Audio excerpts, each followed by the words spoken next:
report from whoever was involved that day, who wrote an after-action report. They make sure that we don't get to see the after-action report. And whoever it goes to, that five-star general has already decided, no, hell no. So by the time we ask for it, this is what we get. Now, this was done by the Inspector General. This wasn't the National Archives. Okay, so they can blot out lines even before any FOIA requests are made. But can they also continue to blot out lines after FOIA requests are made? Can they continue further, to blot out lines? I mean, or does FOIA have any power to control that? How would you know? How much? You see what I mean? Yeah. You see what I'm getting at? I understand what you're saying, but Okay. one, we wouldn't know. Like say, okay, well maybe we would. The high fivers, from what I gather, those are pretty voluminous files on these guys because two of them turned out to be Mossad. So, or like the information that we saw on the Taliban records I asked for. I wanted everything. I want the memos, your emails, I want the recordings, I want the notes, I want the post-its, I want everything that you guys talked about when the Taliban came here in 1997, 1999, which is why they lost it. But, yeah, they lost my FOIA, so I had to send a second request. But that information, after this guy Gutierrez submits his report, because he filed his reports to the State Department, once the State Department gets it, this is per Julie Sears now, not me. Once the State, and Michael Springman, once the State Department gets it, somebody's deciding, no, privacy exemption, and whatever has to be released, then they start with the Sharpie marker, yes. All right, to answer your question about limitations, this is from what I observed, and I might have observed it wrong. Who remembers that documentary that Michael Moore did about Bush running for president and the fact that he didn't serve in the National Air Guard except on paper? I remember it. I don't remember the name of the documentary. Was it Fahrenheit 9/11? All right.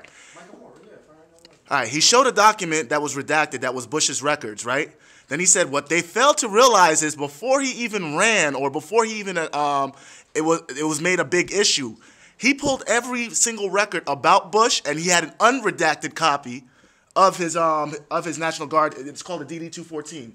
So as far as limitation to what can be redacted after the fact, from what I observed, there is no limitation. So if you can get the information, get it ASAP. Don't wait for it to be a big story or say, hey, maybe it's not important. Nah, get it ASAP because from what I've seen, no limit.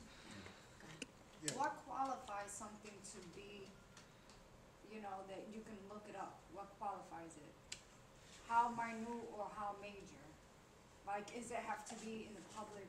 Obviously, anything that you see in the press or on the television, that's what you can basically look for? Yes.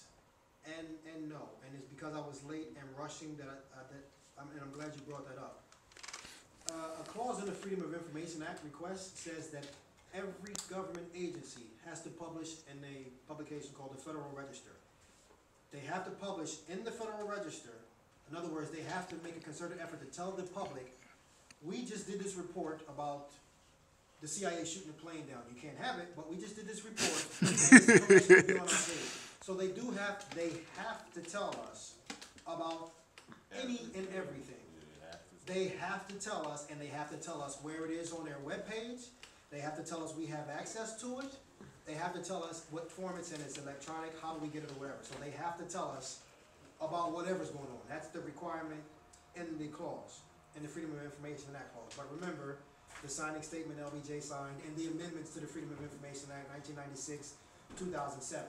They have to tell us, they kind of tell us, and if you don't have access to the Federal Register, oh, well, that's just a little too bad. But if you see a news story, if you see something on the news, like the NIST pictures that were just released. I mean, it's an old, to them, it's old news, old story, but the photos that NIST recently released from like the 10 firemen. photos of the hundreds of them. Right.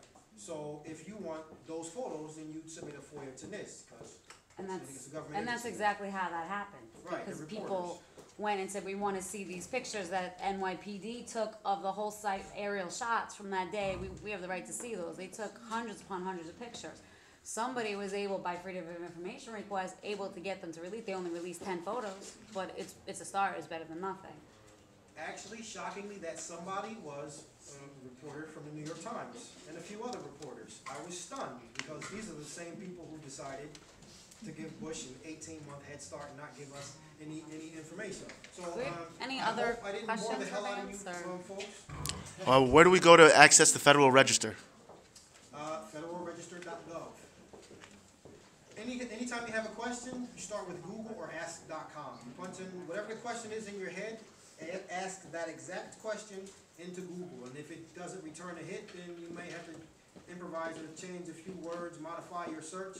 But any question you have in your head, put it in Google first, and that will guide you to the name, the person, the reporter, government agency, newspaper publication, or what have you.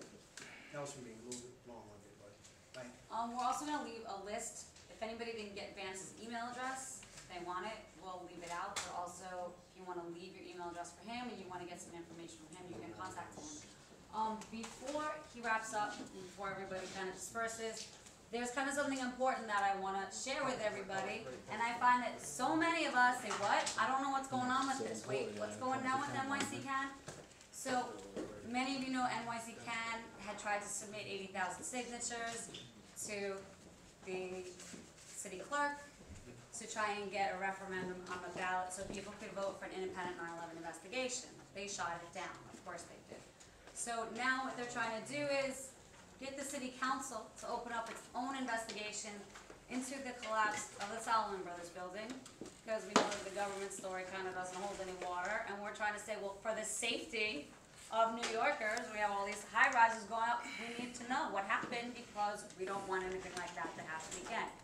So for the last, I'd say it was the last 2 weeks, there's been a phone campaign, where every day you go on the website, you find those 3 council members, you call them up, their information's there, you kind of read the script, hey, we'd like you to get involved in this investigation, please take measures to start this investigation, thank you very much.